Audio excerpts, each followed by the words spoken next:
So welcome back to deck building with multeyemeteor. This week I will be. Let's see. I haven't, as you see, I haven't unlocked uh, any cards in 7 of the decks yet. So that will be in the future, in the upcoming future. So the decks that I can talk about is Crosswinds and it is Born of Flame. But I'm a huge fan of Born of Flame, so I think I will be playing that deck this week. So I have some more time to play around with Crosswinds and some of the other decks, unlock some more, and get a chance to make videos with those decks in the future. So let's get into it.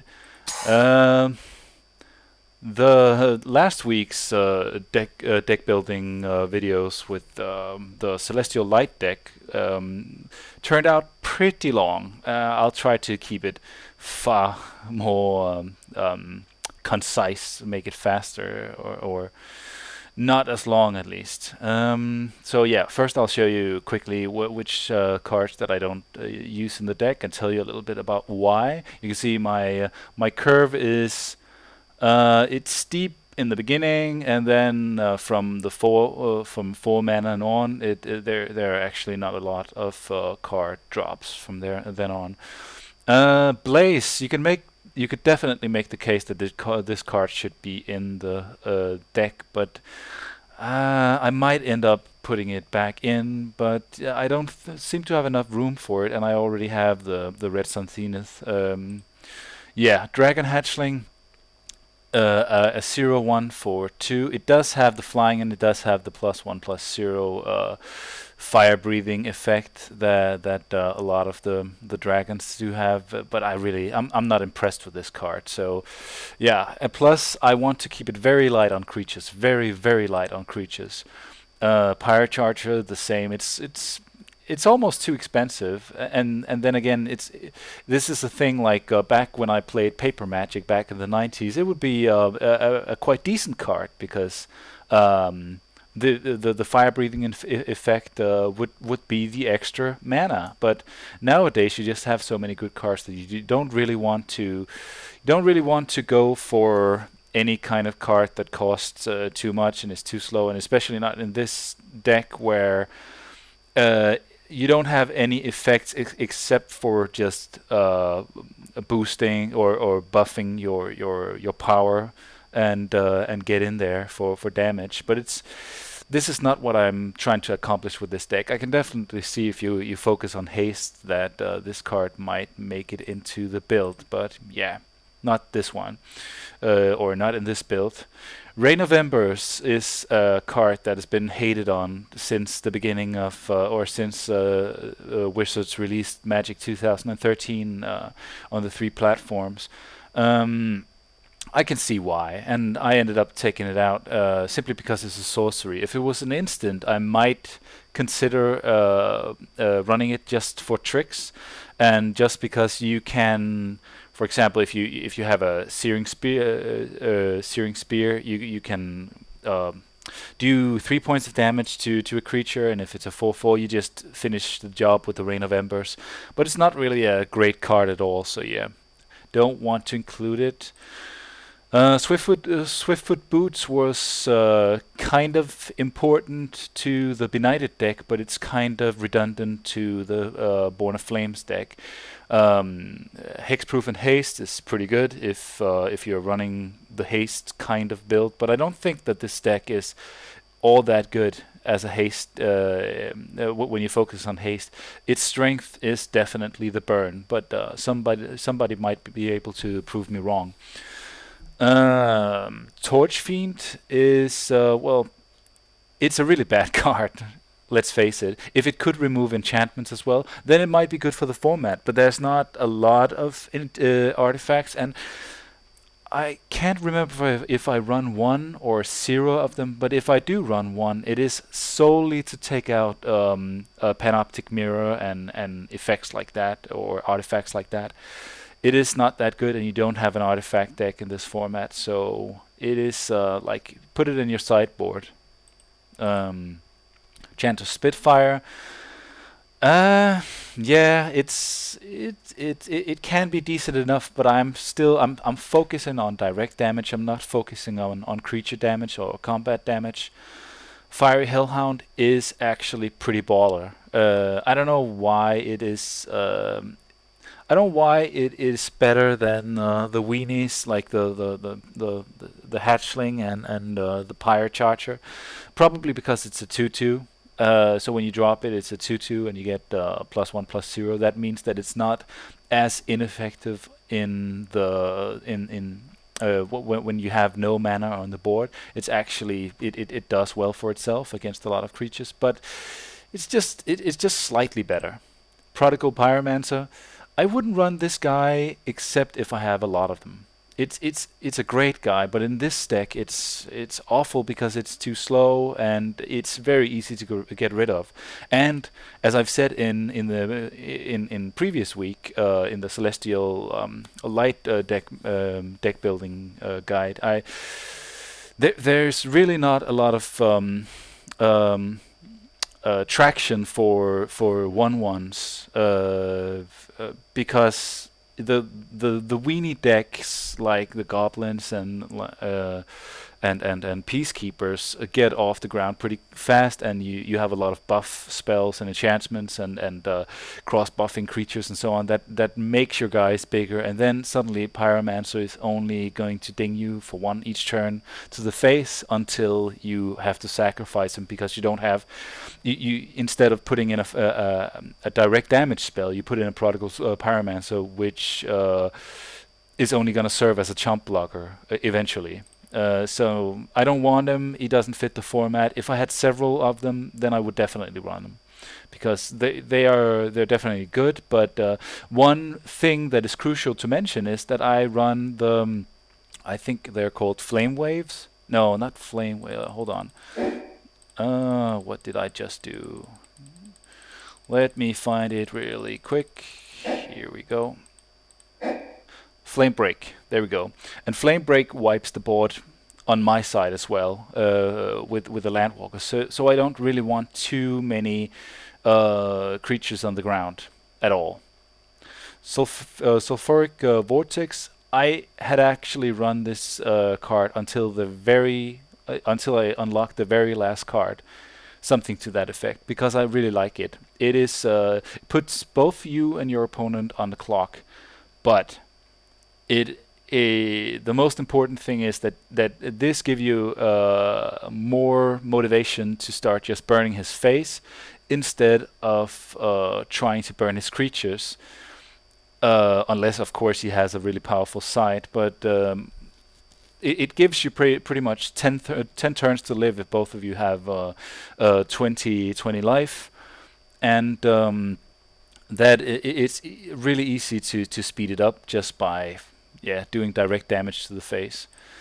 Chanter's Outrage. I run, I think, most of them, but I wanted to take one out because sometimes you end up playing Dream Puppets or like other decks that can keep you in a lock, like Obedient Dead or like what's the other one? Like Crosswinds. That can do that can pretty much keep you in a lock without having too many creatures on the board. So I run a lot of them, but not all. Firewing Phoenix is pretty bad in my opinion. For a flying 4/2 for 4 that returns to your hand when you pay 4. It's not okay. It's not that bad, but it's just not. It's not fast at all. It's not that good, so you don't want to run it. Pretty much. Furnace of Wrath does as much damage to you as it does to your opponent. It can be good, and it can be that land drop 7 card that you just throw down or cast, and just directly after you throw an instant spell that just kills off your opponent, like a Searing Spear or Searing Blaze or something. So you just double the damage. But if you draw it early, it messes up your game, and you have to pretty much put yourself in a position where you could have had a decent direct damage spell instead of this enchantment. And every time, as the card says, your opponent does damage to you, you will get double that damage, and that is pretty awful. So against weenie decks, you get totally overrun with this card. Against green, for example, with huge creatures, you get entirely like destroyed with this card. Furnace Whelp, the same as the other fire-breathing creatures. It's just not. It doesn't fit the theme of the deck. Yeah, that's pretty much all there is to say. Obsidian Fireheart is good. I might still run one of them. No, no. I don't run one of them anymore, but I did used to run one of them. I think it's really good. The problem is that it's too slow, but it is really good on the same level as Sulfuric Vortex. If you're going in for the long game, then this guy will help you out, even if he gets taken out of the game directly after you put a blaze counter on your opponent's land. But this guy and Sulfuric Vortex, you pretty much cursed him, and yeah, he's going to be on the clock. Chanter's Fury's gotten a lot of slack because it's so expensive, but you got to think. I don't think I run any of them anymore, but I don't hate it. It is 4 damage to the face of the opponent, and it is 1 damage to each of the creature that the player controls. Mind you that there's, again, not too many creatures that are going to be a 1 in the rump, but if you do have something like Fire Servant down, then you're going to, and I run 2 of them, then you're going to deal 8 damage to the face and 2 damage to each creature that player controls. So that's, and also it's worth noticing that if you run the 2 Ruby Medallions like I do, then this is going to be, well, in some cases it can be a 4-drop, and or it can be a 4-cost spell, and in the best case scenario it can be a 3-cost spell at instant speed, and that is pretty damn good. So you might want to consider running one of them. I think 4 is pretty much locking up your deck too much, because you might get screwed on the whole deal with running too many of them and then having to look at too many of them every turn. Cone of Flame is a neat trick, but usually you end up having to burn yourself or one of your own creatures or something. It is not you.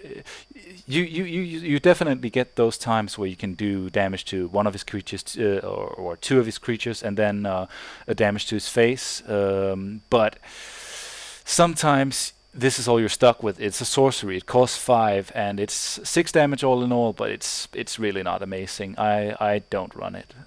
It is too slow, too clunky. Fire Elemental, get the hell out of my face.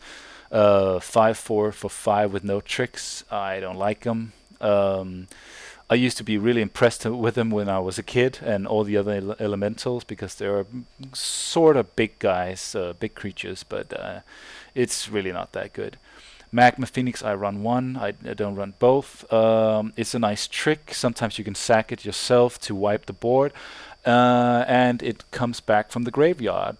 But you just said that the other Phoenix were no good, and this guy costs 1 more. It costs 1 more to bring him back for the graveyard, and it's a 3/3 rather than a 4/2. Yes, but it does have this effect. It deals 3 damage to each creature and each player, and that is a really neat effect that you can use. It can be used against you, but you can definitely use it against your opponent, especially if they run weenie decks. Like, this is a great card against goblins. This is like, you really want to sack him a lot, so you can wipe the board. Hostility is a great card, really great card, especially if you want to run the haste deal. It is also a great card if you don't run the deck as a haste build, because, for example, 3 damage to the face turns into 3/3/1s, elemental shamans with haste, and that is 9 damage. And suddenly you have like a whole party, a whole gang, a whole mob of 3/1s that just come charging in the very same round as you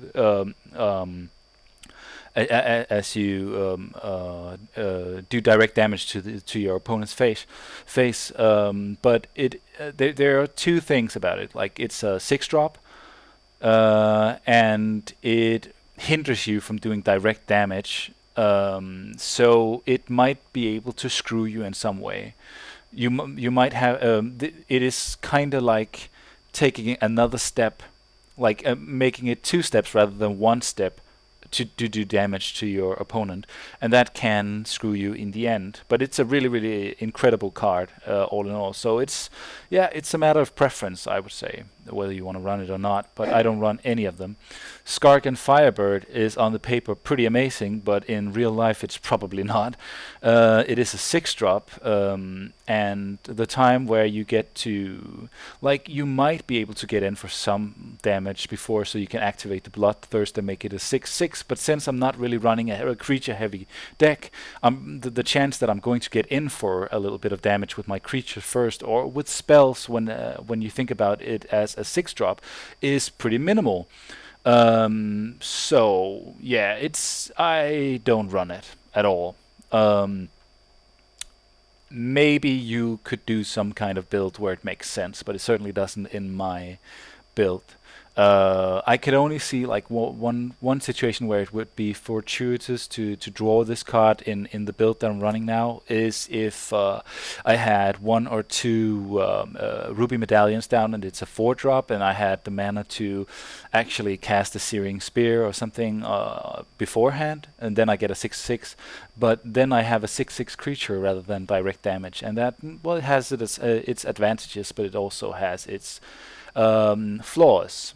So yeah, no Skark and Firebird for me. Disaster Radius as reveal a creature, blah blah blah blah.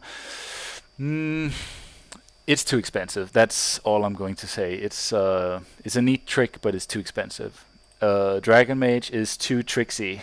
Like, whenever Dragon Mage deals combat damage to a player, each player discards his or her hand and draws 7 cards. Like, that helps them out. It helps me out. No, thank you. That is too tricksy, and I might consider running it just for tricks and giggles, if it didn't cost 7. But that is really the bottom line. It's too expensive. Flame Wave, I don't run any of them anymore. I used to run one, but it is too expensive. It's pretty good once you have that mana, especially if you have those ruby medallions down. It's an amazing card because it doesn't damage your side. 4 damage to target player and each creature he or she controls. That is pretty much a board wipe on only one side of the board. But it's not going to help you in all situations, and if you do have that 8/8 that you need to get rid of, you either need the Fire Servant, or you need more mana. You need to be able to do 4 extra mana as outside of this. And how do you do that? Like, for example, with the Chandra's Outrage, that requires you to have 11 mountains down, or some ruby medallions, like 1 ruby medallion and 9 mountains down, or 2 ruby medallions and 7 mountains down, and that is going to be pretty late game either way. So no, that is too slow. I've definitely had use for it, but I think I have better use for what I included in the deck. Then you have Worldfire, which is the final card that I didn't include. It costs 9. It's absolutely insane. Exile all permanents, yours and your opponent's. Exile all cards from your all hands and graveyards, which is completely nuts. Each player's life total becomes 1. So if this was an instant, so you could cast that Searing Spear or Searing Blaze and then cast Worldfire. Like, if you had that 11 mana, then it would be amazing, because you could just put it on the pile, and the Worldfire would resolve, and then the Searing Blaze would resolve right after, so you would win. That would be a winner combination, a very, very expensive winning combination, but it would be a killer, definitely. But since you can't do that, and you exile all cards from your hands and your opponent's hands and so on, and from the graveyard and etc., you are pretty much top decking. You have nothing on the board. He has nothing on the board, and the guy who draws the first spell has a chance of winning, and that is a bit of a gamble, I would say. So no, I would definitely not run this card. It's too risky, way too risky. Okay, so I'm already running a little bit far behind on time, but I am going to just absolutely dash through my deck. Earthquake. It's difficult to make up a reason for not running it. It's amazing. It's like Blaze to every single non-flying creature and each player. That means yourself as well and your own creatures. But this is necessary. This is absolutely necessary against Peacekeepers and some of the green decks and especially like Ancient Wilds and absolutely against Goblin deck. You need to be able to wipe the board, not to get overrun by these decks. Flame Slash, it's a shame that it's a sorcery, but it's 4 damage to a creature, not a player. A creature for 1. That is pretty amazing. That is pretty amazing. That wipes out a lot. Like, yeah, but we know this card well. Lightning Bolt, one of my favorite direct damage spells of all time. I used to run it a lot. Like, I used to run 4 of them in my red deck back when I played Paper Magic. It is a fantastic card, and it's a shame you don't get to run 4 of them. But I'm not that unhappy about it, because if my opponent gets to run 4 of them, yeah, I'm not happy about that at all. So yeah, 1 is great. I love it. Red Sun Zenith is amazing. It's like Blaze, and since I have 2 Red Sun Zenith in my deck, I don't need a Blaze because, yeah, sure, you have a lot of mana down. You can do exactly as much damage as you need to.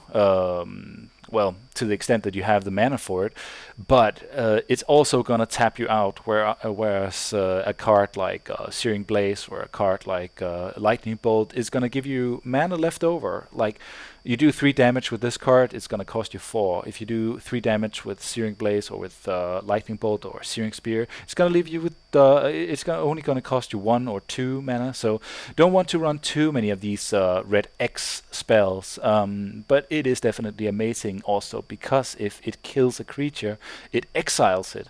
That is phenomenal. It is a surefire way to get rid of some of those cards that keep like recurrently coming back.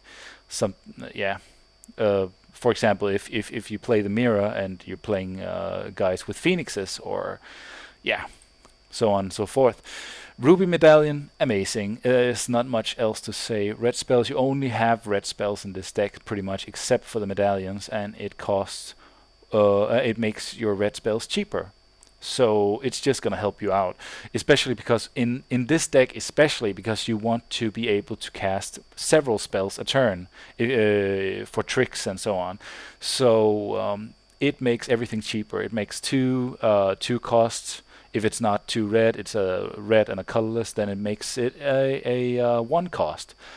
And that really helps you out, because that makes your mountains last for much longer. Your mana lasts for much longer. Searing Blaze is amazing. It's a really, really good card. Also because it's an instant. The only problem with him is that it's most effective when it's your turn. So it's JT from Weapons of Mass Gaming called it a sorcery. Like, it's really a sorcery because you don't want to cast it when it's a 1/1. But I don't think that's absolutely correctly. Sometimes you want to have it as a backup. You want to be able to cast it for 1 damage to target player and to 1 creature. You never know. You never know. That is the option, and that is pretty cool. And it's a 2 cost, and it's effectively 6 damage split up into 3 damage to 1 creature and 3 damage to the opponent. So it's a great card, but you can't cast it unless there's a creature on the table, and you will find yourself. Most players, I think, will find themselves hindered in some way, like psychologically held back. Like, I don't want to use it if I didn't drop a land this turn. And that can be like, I think that can be a game changing a thing. So yeah, definitely want to, you might want to take 1 out. Searing Spear is great, especially have the Ruby Medallions down. Then it's just like a Lightning Bolt.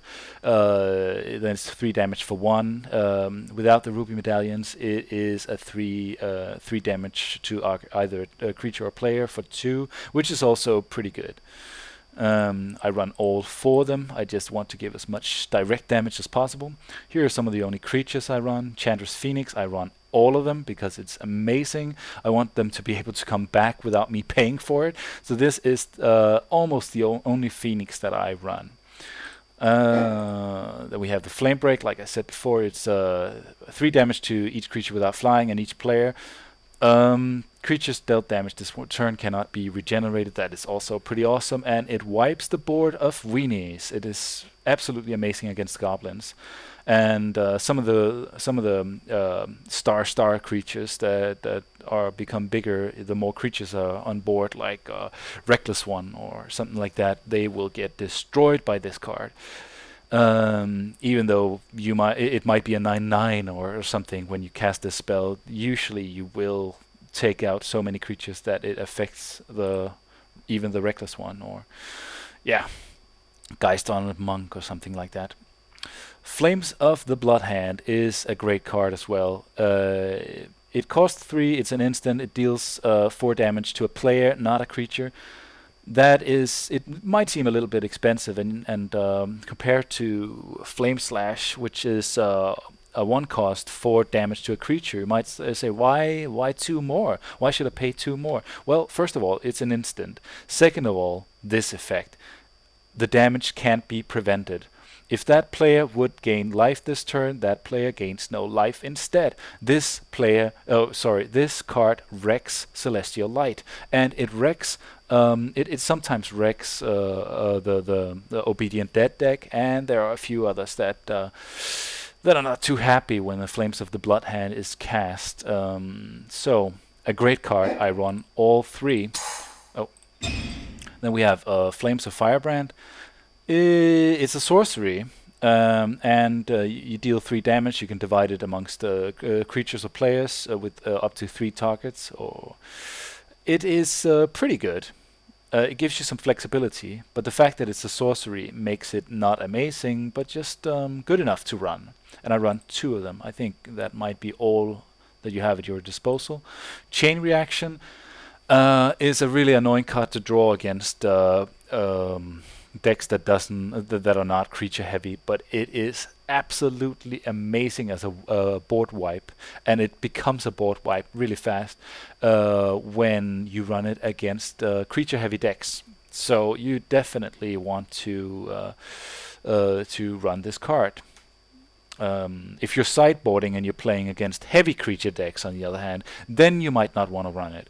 But definitely run it against the aggro and the weenie decks. Chandra's Outrage, I actually run 3 of them. Yeah. It's a really good card when you have the mana for it. If you're not strapped on mana, it's a really good card because it's an instant. 4 damage to target creature, 2 damage to that creature's controller. Again, you're pretty tied up if your opponent is not running a creature heavy deck, but it is very, very good. The 2 damage to that creature's controller makes it so that you're not too afraid about casting this spell against a 1/1 or 2/2 or something, that you don't feel like you're wasting your mana in that sense. You just feel like, I'm also doing damage I'm removing his creature and I'm doing damage to the controller. So it's a really great card. You definitely want to run it. Beacon of Destruction is great. It's basically Lava Axe, except that it's an instant. It's a fucking instant. So you cast 5 damage at instant speed, and it's not only against the player, it's also against creatures. So the 5/5s goes bye-bye. And here's another thing. It shuffles the Beacon of Destruction back into its owner's library, so you have a chance of drawing it again. That is pretty amazing. It is pretty amazing. So, yeah, you definitely want to run that. Now we're up in the heavy department. These cards are getting more and more expensive, but you see, I actually don't have a lot of them left. Fire Servant, I run both of them. I know it's on the ground, and I know Flame Break wastes it, absolutely wastes it, especially because, it does 3 damage, and this is a 4/3 guy. But at the same time, it makes Flame Break into a 6 damage card, which deals 6 damage to you, 6 damage to your opponent, 6 damage to all his creatures, 6 damage to all your creatures, as long as they don't have flying. So yeah, sometimes the really cool thing about it is that if you have the mana for it, if you're late game and you have 8 lands down, or if you have the Ruby Medallions down and you have like 6 or 7 lands down, you drop the Fire Servant, and just before they can react, you you cast the Flame Break, and you just totally destroy your opponent in the right situations, of course. And I run 2 of them because I like the fact your opponents will go like a rabid dog. They will go for the throat of this creature. So it's nice to have 2 of them in case you have some kind of plan, like a game plan that involves the Fire Servant in this particular matchup or in that particular matchup. Magma Phoenix, like I said before, I run 1 of them. It's nice to have because it's a nice trick, especially because you can do some tricks with it to it itself. You can destroy it yourself and destroy all the creatures in the board. But yeah, don't want to run too many of them. I think it's too expensive, and I'd rather run some direct damage. Fire Blast is perhaps the most amazing card in this format, and I think a lot of YouTube commentators agree on this fact. It's a 4 damage to creature or player at instant speed, and you cast it, and it's quite expensive, like 6 mana. But there's also the alternative cost, which is 2 mana mountains. Like you sacrifice 2 mountains, and that is when you tapped out all of your lands, and then you cast a spell. And suddenly you're just destroying them because they didn't expect it. You're all tapped out after all. So you have this surprise card. It is a game-ending card because usually you will find yourself in a situation where you like spend all your mana just direct burning him to the face, your opponent. And then you cast this spell out of nowhere, and he didn't expect it, and it's probably the last 4 lives that he had left. So it is definitely an amazing card, and in conjunction with the Fire Servant, like if you bring him down to almost no life, like 8 points of life, really really early. Then you drop the Fire Servant at the land drop 5, cast the Fire Blast for 2 mountains, and that's 8 points of damage directly. It's amazing. I also run both of the Inferno Titans because, just like the Fire Servant, your opponent will, to the extent of his capabilities, try to get rid of this card just as fast as possible because it is brokenly good. It is really really good. It costs 6. But it's a 6/6, and it has fire breathing, plus the most important ability. It enters the battlefield, and when it attacks, it does 3 damage that you can divide as you want amongst creatures or players. So you can really, like, every turn you can just do damage to his face, like even if the creature gets blocked, and you can get rid of all the weenies, all the creatures that he refused to block with, and so on.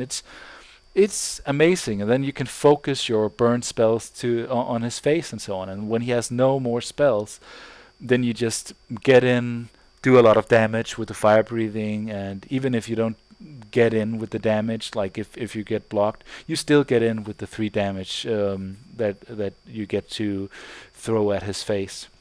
So 2 of those, and that I think that pretty much makes up a pretty effective deck. Like you really want it to be aggro in the spell department, and you also want it to be strong in the mid to long game. But yeah, a lot of direct damage, not too many creatures. You don't want to play like the decks that have emphasis on creatures and creature effects. You don't want to play their game. You want to take their creatures away from them, and you want to control them, and you want to be able to do direct damage to the face of your opponent. And I think this deck does pretty much that. Yeah.